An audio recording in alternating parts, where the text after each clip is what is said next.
ಮುಖ್ಯಮಂತ್ರಿ ಸಿದ್ದರಾಮಯ್ಯನವರ ಮಗನಾಗಿ ಒಬ್ಬ ಯಶಸ್ವಿ ವ್ಯಕ್ತಿಯಾಗಿ ತಮ್ಮ ವೃತ್ತಿ ಜೀವನವನ್ನ ಆರಂಭಿಸಿದ ಯತೀಂದ್ರ ಅವರು ರಾಜಕೀಯಕ್ಕೆ ಬಂದಿದ್ದು ಒಂದು ಅನಿರೀಕ್ಷಿತ ತಿರುವು. ರಾಜಕೀಯ ಪ್ರವೇಶಕ್ಕೂ ಮೊದಲು ಇವರ ವೃತ್ತಿ ಏನಿತ್ತು, ಇವರ ಆರಂಭಿಕ ಆಸ್ತಿ ಮತ್ತು ಆದಾಯದ ಮೂಲಗಳು ಯಾವುದು, ರಾಜಕೀಯಕ್ಕೆ ಕಾಲಿಟ್ಟ ನಂತರ ಇವರ ಆಸ್ತಿ ಮತ್ತು ಸಂಪತ್ತಿನಲ್ಲಿ ಕಂಡುಬಂದ ಬದಲಾವಣೆಗಳೇನು, ಇವರ ಇಂದಿನ ವೃತ್ತಿ ಮತ್ತು ರಾಜಕೀಯ ಜೀವನದ ಸಂಪೂರ್ಣ ವಿವರಗಳ ಬಗ್ಗೆ ಒಂದು ವಿಶೇಷ ವರದಿ ಇದೆ, ಬನ್ನಿ ನೋಡ್ತಾ ಹೋಗೋಣ. ಸ್ನೇಹಿತರೆ, ಕರ್ನಾಟಕದ ರಾಜಕೀಯದಲ್ಲಿ ವೃತ್ತಿಪರ ನೈಪುಣ್ಯತೆ ಮತ್ತು ರಾಜಕೀಯ ಉತ್ತರಾಧಿಕಾರತ್ವದ ಸಂಗಮವು ಒಂದು ಪ್ರಮುಖ ಅಧ್ಯಯನ ವಸ್ತುವಾಗಿದೆ. ಈ ನಿಟ್ಟಿನಲ್ಲಿ ಮುಖ್ಯಮಂತ್ರಿ ಸಿದ್ದರಾಮಯ್ಯ ಅವರ ಕಿರಿಯ ಪುತ್ರ ಯತೀಂದ್ರ ಸಿದ್ದರಾಮಯ್ಯ ಅವರ ಜೀವನದ ಪಥವು ಅತ್ಯಂತ ಕುತೂಹಲಕಾರಿಯಾದ ಆಯಾಮಗಳನ್ನು ಹೊಂದಿದೆ. ವೈದ್ಯಕೀಯ ವೃತ್ತಿಯಲ್ಲಿ ತೊಡಗಿಸಿಕೊಂಡಿದ್ದ ಒಬ್ಬ ತಜ್ಞ ವೈದ್ಯರು ಅನಿವಾರ್ಯ ಕಾರಣಗಳಿಂದ ರಾಜಕೀಯಕ್ಕೆ ಬರ್ತಾರೆ. ಆ ನಂತರದ ವರ್ಷಗಳಲ್ಲಿ ಇವರ ಆಸ್ತಿ, ಆದಾಯ ಮತ್ತು ವೃತ್ತಿ ಜೀವನದಲ್ಲಿ ಕಂಡುಬಂದ ಬದಲಾವಣೆಗಳು ಗಮನಾರ್ಹವಾಗಿವೆ. ಸ್ನೇಹಿತರೆ, ಯತೀಂದ್ರ ಸಿದ್ದರಾಮಯ್ಯನವರು ಜೂನ್ 27, 1980 ಬೆಂಗಳೂರಿನಲ್ಲಿ ಜನಿಸುತ್ತಾರೆ. ಇವರ ತಂದೆ ಸಿದ್ದರಾಮಯ್ಯನವರು ಕರ್ನಾಟಕದ ಪ್ರಭಾವಿ ರಾಜಕಾರಣಿಯಾಗಿದ್ದರು. ಯತೀಂದ್ರ ಅವರು ಆರಂಭಿಕ ದಿನಗಳಲ್ಲಿ ರಾಜಕೀಯದಿಂದ ಸಂಪೂರ್ಣವಾಗಿ ಅಂತರವನ್ನ ಕಾಯ್ದುಕೊಂಡಿದ್ರು. ಇನ್ನು ಇವರ ಶೈಕ್ಷಣಿಕ ದಾಖಲೆಗಳು ಇವರ ಶಿಸ್ತುಬದ್ಧ ಜೀವನಕ್ಕೆ ಸಾಕ್ಷಿಯಾಗಿವೆ. SSLC ಪರೀಕ್ಷೆಯಲ್ಲಿ ಇಡೀ ರಾಜ್ಯಕ್ಕೆ 6ನೇ ರ್ಯಾಂಕ್ ಬಂದಿದ್ರು. ಪ್ರತಿಭಾವಂತ ವಿದ್ಯಾರ್ಥಿಯಾಗಿ ಗುರುತಿಸಿಕೊಂಡಿದ್ರು.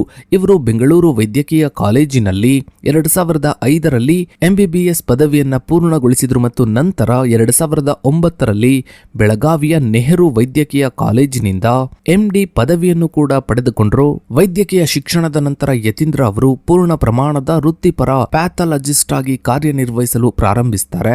ಬೆಂಗಳೂರಿನ ಬಸವೇಶ್ವರ ನಗರದಲ್ಲಿ ಪ್ರಸಿದ್ಧ YS ಡಯಾಗ್ನೋಸ್ಟಿಕ್ಸ್ ಎಂಬ ರೋಗ ನಿರ್ಣಯ ಕೇಂದ್ರವನ್ನ ಸ್ಥಾಪಿಸಿದರು. ಇವರ ತಂದೆ ಉಪಮುಖ್ಯಮಂತ್ರಿಯಾಗಿದ್ದ ಕಾಲದಿಂದಲೂ ಇವರು ಕಾಲೇಜಿಗೆ ಹೋಗಲು ಬಸ್ ಅನ್ನ ಅವಲಂಬಿಸಿದ್ರು ಮತ್ತು ಖಾಸಗಿ ವೈದ್ಯರಾಗಿ ಕೆಲಸ ಮಾಡಲು ಮಾರುತಿ ಕಾರನ್ನ ಬಳಸ್ತಾ ಇದ್ರು. ಈ ಅವಧಿಯಲ್ಲಿ ಇವರ ಆದಾಯದ ಏಕೈಕ ಮೂಲವೆಂದರೆ ಇವರ ವೈದ್ಯಕೀಯ ವೃತ್ತಿ ಮತ್ತು ಡಯಾಗ್ನೋಸ್ಟಿಕ್ ಕೇಂದ್ರದಿಂದ ಬರ್ತಾ ಇದ್ದಂತಹ ಆದಾಯವಾಗಿತ್ತು. ನಂತರ ಸ್ನೇಹಿತರೆ, 2016ರಲ್ಲಿ ಯತೀಂದ್ರ ಅವರ ಹೆಸರು ಸಾರ್ವಜನಿಕವಾಗಿ ದೊಡ್ಡ ಮಟ್ಟದಲ್ಲಿ ಕೇಳಿಬಂದಿದ್ದು matrix imaging solutions India private limited ಸಂಸ್ಥೆಯ ಮೂಲಕ.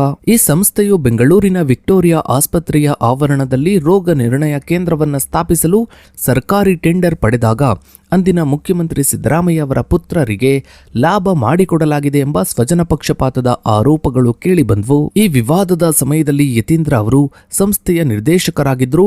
ತಮ್ಮ ವೃತ್ತಿಪರ ನೈಪುಣ್ಯತೆಯನ್ನ ಸಮರ್ಥಿಸಿಕೊಂಡಿದ್ದ ಇವರು ಮ್ಯಾಟ್ರಿಕ್ಸ್ ಸಂಸ್ಥೆಯು ಸರ್ಕಾರಿ ದರಗಳಿಗಿಂತಲೂ ಕಡಿಮೆ ದರದಲ್ಲಿ ಸೇವೆ ನೀಡಲು ಮುಂದಾಗಿತ್ತು ಎಂದು ತಿಳಿಸಿದರು. ಎಕ್ಸಾಂಪಲ್ಗೆ, ವಿಕ್ಟೋರಿಯಾ ಆಸ್ಪತ್ರೆಯು ಒಂದು ಪರೀಕ್ಷೆಗೆ ₹300 ವಿಧಿಸಿದ್ರೆ ಇವರ ಸಂಸ್ಥೆಯು ₹225 ನೀಡಲು ನಿರ್ಧರಿಸಿತ್ತು. ಆದರೂ ರಾಜಕೀಯ ಒತ್ತಡ ಮತ್ತು ನೈತಿಕ ಕಾರಣಗಳಿಂದಾಗಿ ಇವರು ಏಪ್ರಿಲ್ 2016ರಲ್ಲಿ ನಿರ್ದೇಶಕ ಸ್ಥಾನಕ್ಕೆ ರಾಜೀನಾಮೆಯನ್ನು ನೀಡಿದರು ಮತ್ತು ತಮ್ಮ ಷೇರುಗಳನ್ನು ಮೂಲ ಬೆಲೆಗೆ ಹಿಂದಿರುಗಿಸಲು ಮುಂದಾದರು. ನಂತರ 2017ರಲ್ಲಿ ಭ್ರಷ್ಟಾಚಾರ ನಿಗ್ರಹ ದಳ ಈ ಪ್ರಕರಣದಲ್ಲಿ ಇವರಿಗೆ ಕ್ಲೀನ್ ಚೀಟ್ ಅನ್ನು ನೀಡಿತು. ಈ ಸಂಸ್ಥೆಯು ಇವರ ವೈದ್ಯಕೀಯ ವೃತ್ತಿಯಿಂದ ರಾಜಕೀಯ ಜೀವನಕ್ಕೆ ತಿರುಗಲು ಒಂದು ಪ್ರಮುಖ ಪ್ರೇರಕ ಶಕ್ತಿಯಾಯಿತು.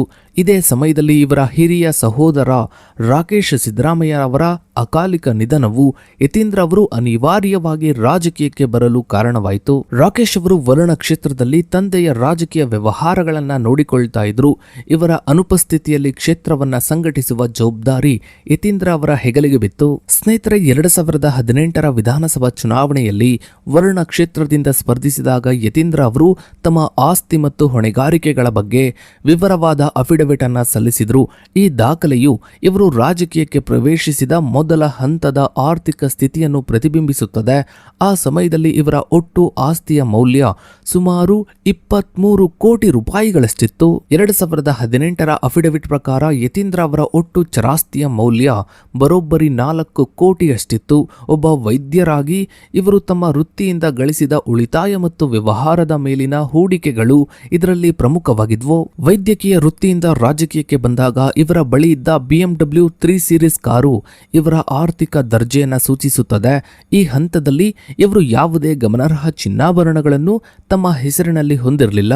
ಇನ್ನು ಸ್ಥಿರಾಸ್ತಿಗಳ ವಿಷಯದಲ್ಲಿ ಯತೀಂದ್ರ ಅವರು ಬರೋಬ್ಬರಿ 19 ಕೋಟಿ ಮೌಲ್ಯದ ಆಸ್ತಿಯನ್ನ ಹೊಂದಿದ್ರು.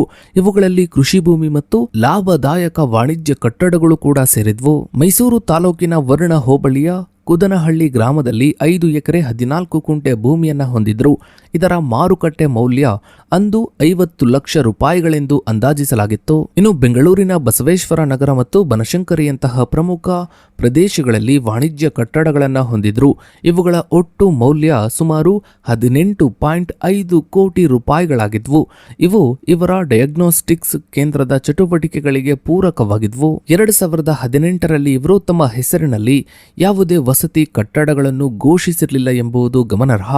ಆಸ್ತಿಗಳ ಜೊತೆಗೆ ಇವರು ಸುಮಾರು 8.8 ಕೋಟಿ ರೂಪಾಯಿಗಳಷ್ಟು ಸಾಲವನ್ನ ಹೊಂದಿದ್ರು. ಇನ್ನು ಸ್ನೇಹಿತರೆ, 2018ರಲ್ಲಿ ಮೊದಲ ಬಾರಿಗೆ ಶಾಸಕರಾಗಿ ಆಯ್ಕೆಯಾದ ನಂತರ ಯತೀಂದ್ರ ಅವರ ವೃತ್ತಿ ಜೀವನವು ವೈದ್ಯಕೀಯ ಸೇವೆಯಿಂದ ಕಾರ್ಪೊರೇಟ್ ನಿರ್ವಹಣೆಯತ್ತ ತಿರುಗಿತು.